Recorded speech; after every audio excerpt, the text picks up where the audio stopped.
Today we have Sullivan County resident and recently retired senior investigator with the New York State Police, Tim Dymond. After 2 decades of service in law enforcement, including roles in the NYPD, Fallsburg Police, and State Police, Dymond is running a campaign to be the next Sullivan County Sheriff.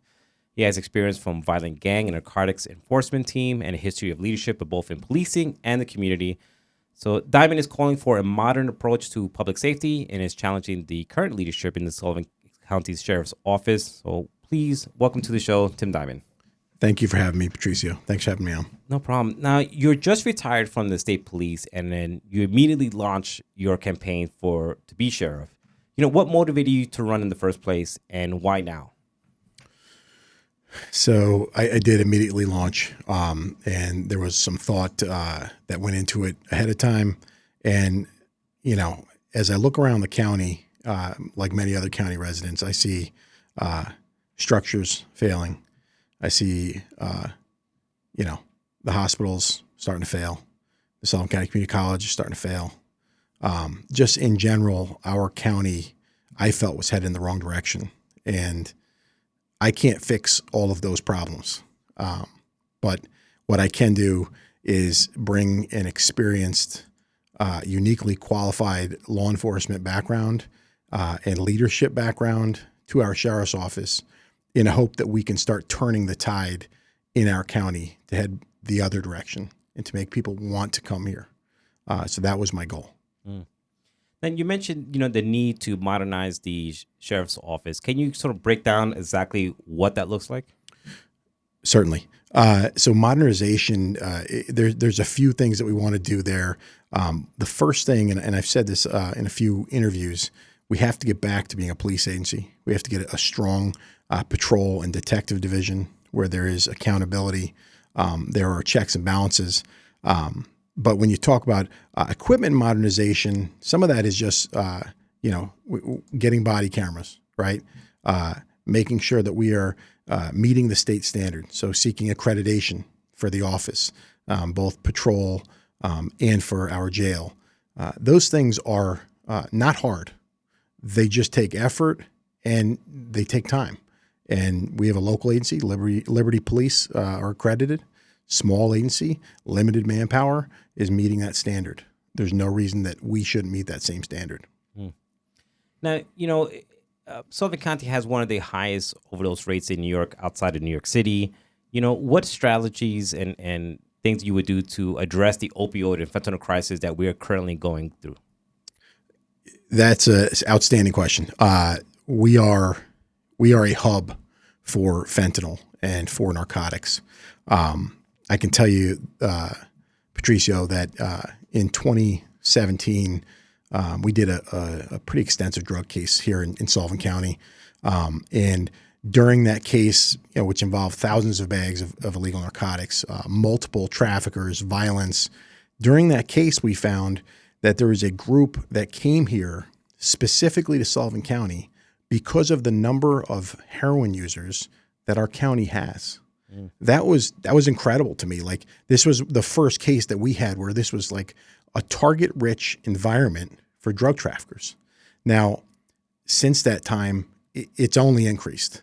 The county as a whole, I think, is starting to really focus on it. I think, hope over handcuffs is effective. Obviously, Narcan is way more attainable now, which is fantastic, saving a lot of lives. But from the sheriff's office, you have this multifaceted approach, but at the end of the day, the job of that sheriff's office is to make sure that heroin and fentanyl traffickers don't feel comfortable in Sullivan County. And I promise you that if I'm in that role, they are going to feel pressure. They are going to be uncomfortable, and they're not going to want to do that in Sullivan County. You stated that the current sheriff's office has not adapted. We talked earlier about the equipment and the modernization of the office. It has not adapted to changes in criminal justice laws. Can you give us some examples of where and how it's falling short? So if you look at just, for example, discovery reform, right? And I don't know how familiar you are with it, but I'll open up a little bit here. discovery reform made significant changes to what was needed to prosecute a case fully in criminal court. And with the old reform prior to the new stuff that was in the budget, right, everything had to be turned over almost immediately after arrest. I think it was up to 15 days. So this created an environment where police agencies couldn't keep up, right? And I don't know how the sheriff's office is doing it now, but I can tell you that other police agencies that are modernized, they're struggling to keep up with the amount of discovery and how it goes across to the district attorney's office, which then goes to the defense, to the court. And I'll tell you that the personnel complaints, right? People's personnel files. If Tim Dymond lost his gun in 2019, or if a member of the office used foul language on a traffic stop, there's obviously going to be some type of investigation internally because we can't have those things. There's documentation that goes with those investigations. I'm not sure where they're keeping those documents. I'm not sure how they're doing it, but that stuff matters, and it matters long term. It matters in criminal cases. It matters when it may not be a big deal on a traffic stop or a minor traffic infraction, but if that traffic stop leads to an arrest for a homicide, which then goes to a trial in county court, federal court, man, that stuff matters. Mm. So that stuff obviously needs to be a little bit more updated and efficient for the office. Yeah, absolutely. Now, you made several Facebook posts alleging that mismanagement and dysfunction in the sheriff's office. Can you share any specific proof or firsthand experiences that you know of that sort of led to those conclusions? Yes. So something that we haven't talked about recently in some of these interviews is the founded hostile work environment complaints, right? I don't know too many venues outside of Sullivan County where there can be multiple founded hostile work environment complaints in an office, and there's no discipline action. There's no remedy. The remedy was the county going back to the sheriff and saying, hey, fix this problem, right? There's no oversight. It just, that to me, I mean, it really getting in the weeds here, Patricio, but their Detective Harb, their PBA president, is still on administrative leave. Mind you, that is all stemming off of him and another member of their office getting in an argument like 2.5 years ago. There's no oversight. Nobody's watching. And because of that, the place is just not being run properly. So that's just an example, one of many that I could give you that there's just change is desperately needed there. Right. Now, wait, what's my notes here? Wait 1 second here.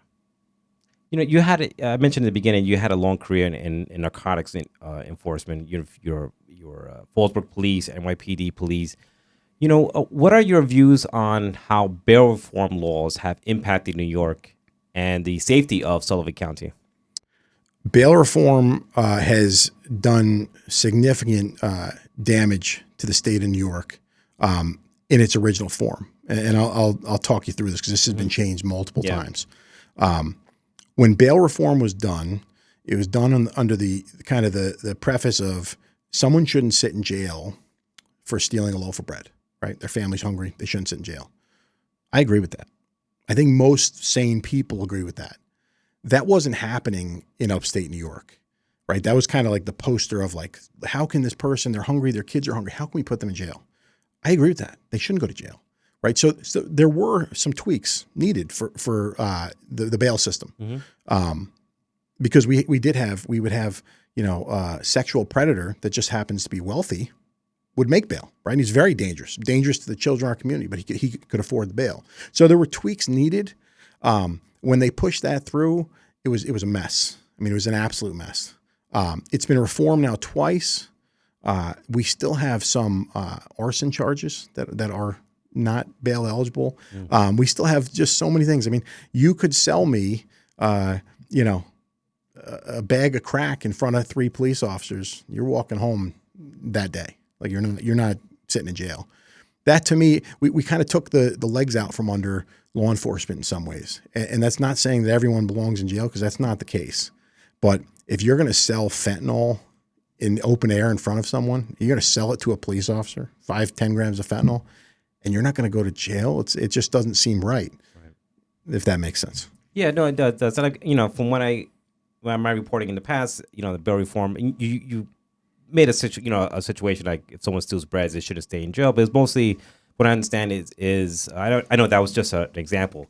But for the cost of bail, like if someone has a drug charge in them or a small drug charge in them, they can't make a $200 bail or something like that. But someone who has more money can make bail and go out on the street again. So I guess it was more to help those folks who won't linger in jail for so long, just for over like $200 or things like that. And I understand that there have been tweaks to it. But do you feel that what reforms could be made for that? Can I just touch on one thing too? Sure, with bail reform? At the time, drug court was implemented, right? And that was for our many drug users that our county struggles with. It was a drug court. You had your carrot and your stick, right? And your carrot was you're going to go get rehabilitation. You're going to get yourself back on your feet. We're going to get you a job. We're going to do all the things that can get you back to a normal life. And the stick was if you don't do that, you're going to go to jail. When we came through with bail reform, we take away the stick. So in turn, our drug users, they're not going to choose rehab because the other option is back on the street, and they're dealing with an addiction, right? So that's a hidden part of bail reform that a lot of people don't talk about. They may not understand, but drug court was gaining some ground, but we took away the stick, and it's now you're saying you can go to rehab or you can go back to the street where you can feed your addiction, and many folks are still going back to the street. Now, you might say that law enforcement, should focus more. Some might say that law enforcement should focus more on community outreach and prevention than just enforcement. What role do you see for community partnerships and outreach in your vision as sheriff? It's incredibly important. I started doing some of it when I was still in the gang and narcotics unit. We went out to schools, some medical offices, talking about one time is too many in regards to fentanyl and heroin. And the point of the presentation was to get young people before they they start experimenting. And everybody experiments in their life, whether they're drinking, they're smoking marijuana. We don't want it to push too far. And I think it's very important that we get our young people to understand that you can do this drug once and your life is forever changed. And it's not something, this isn't taking a sip of a beer, and I'm sure, Patricio, I'm sure you know people, I know many people in my life that never thought that it would be them. They never thought that one time would do it. And years later, they're still struggling. They're still in that fight. Yeah, no, totally. So it's incredibly important. Your career spans everything from undercover work to leading statewide efforts, union efforts. How have those experiences sort of shaped your leadership style, and how would that make your experience help you run the sheriff's office? I think it gives me a unique ability to connect with people from all walks of life. You can't be a successful undercover if you can't connect with people. And as most people know, narcotics and gang touches on all walks of life. It doesn't matter the color of your skin. It doesn't matter your religion. It doesn't matter if you're wealthy or poor, right? And when you can survive in that environment, you learn how to connect with people of all different walks of life. And you learn that drug traffickers and drug users are very much just like everyone else out there, right? They love their kids. They want to provide. They want peace in their life. And unfortunately, they choose a profession where those things are a lot harder to get. When you're discussing the union leadership, man, if I told you how difficult it is to keep thousands of criminal investigators happy in a union, I don't know if I could properly describe it. They question everything, right? They're inquisitive. These are brilliant minds, what I believe are the most brilliant minds in the state police. So everything that is done gets questioned. It was a great honor leading them. It was just an honor to be elected and to be able to represent them in front of the state legislature, in front of them on different issues around the state, and a great honor to help my fellow police officers. These are amazing people, Patricio. These are people that are catching serial killers. They're people that are buying fentanyl from cartel members. They're people that are working for the Joint Terrorism Task Force. They're following terrorist groups around in our country, right? They're just an amazing group of people. It was a great honor. I really learned a lot. So all of those things gives me a pretty unique skill set for this job. Right. Now, let's say you win. Let's say you win the primary. Come November, you win the election. What would you do in your first 100 days to start changing the culture and the effectiveness of the office? We're going to change leadership. We're going to change leadership styles. I'm going to get to know everyone in that building. I'm going to get to know their families. They are going to feel appreciated when they come to work. They're going to feel like they're a part of a team. We're going to work on bettering each other. It's not about Tim Dymond having all the answers. It's about us working together to make this community better. It's about us connecting with our youth to recruit good, qualified people. We shouldn't have our youth all wanting to leave. We want to keep them here. That's like one of the driving things.